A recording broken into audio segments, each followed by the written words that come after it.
असं आहे, मागच्या वेळेस एका मंत्र्याचा, समाज कल्याण मंत्र्यांचा फोटो आपण सगळ्यांनी पाहिला आणि त्यामध्ये त्यांच्या घरामध्येच त्या बॅगा भरलेल्या त्यांनी दाखवल्या गेल्या.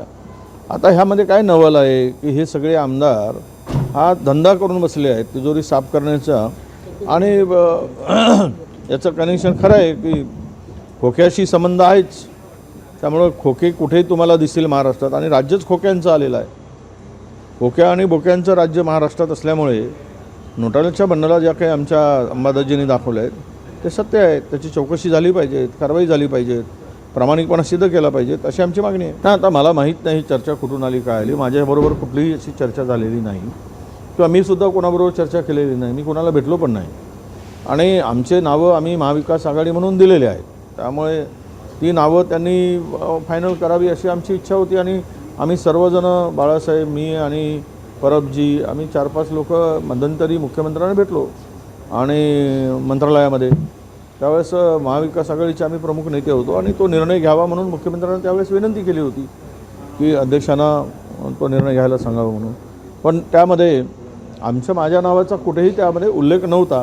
ही कुठून गुगली आली आणि काय आहे हे मला माहीत नाही. ॲटिट्यूड काय आहे, सत्तेची गरमी आणि सत्ता जे काही आहे ती सत्ता रेटून नेऊन मनमानी कारभार करून लोकांना गृहीत धरून, विशेष म्हणजे की आम्ही करतो ते पूर्ण खरं आहे असं लोकांच्या गळी उतरवून मीडियाचा वापर असेल, तुमच्या सगळ्या एजन्सीचा वापर असेल, आणि याचा धाक दाखवून रेटून राज्य करण्याचं काम चाललेलं आहे.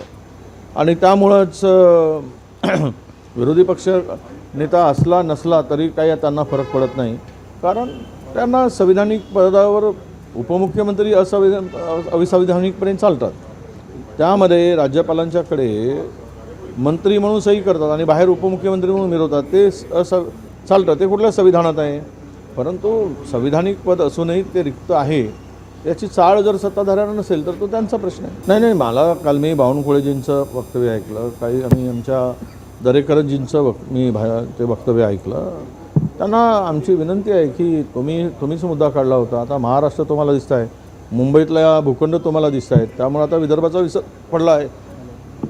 कारण नागपूरच्या जमिनीचे दर 20-25 हजार रुपये आहेत, मुंबईच्या जमिनीचे दर 1,00,000-1.5 लाख कोटी आहेत, 1.5 लाख हजार आहेत, 1.5 लाख रुपये आहेत, 1 ते 1.5 लाख रुपये. त्यामुळं मलिदा कुठे आहे हे त्यांना माहीत आहे. त्यामुळं महाराष्ट्राचा मलिदा खाण्यामध्ये त्यांना विदर्भाचा विसर झालेला आहे.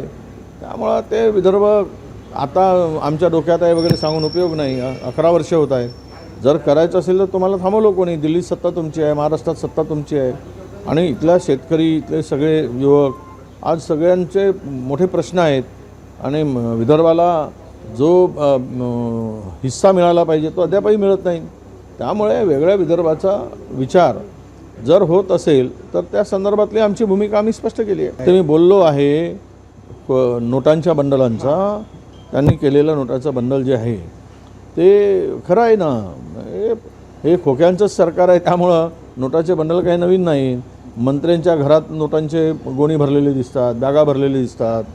आणि आता निवडणुकीमध्ये पाहिलं तुम्ही 5-5, 10,000 रुपये मत वाटले गेले, पैशाचा महापूर आला, आणि हे सगळं महाराष्ट्र लुटून खाण्यामध्येच सगळं चाललेलं आहे.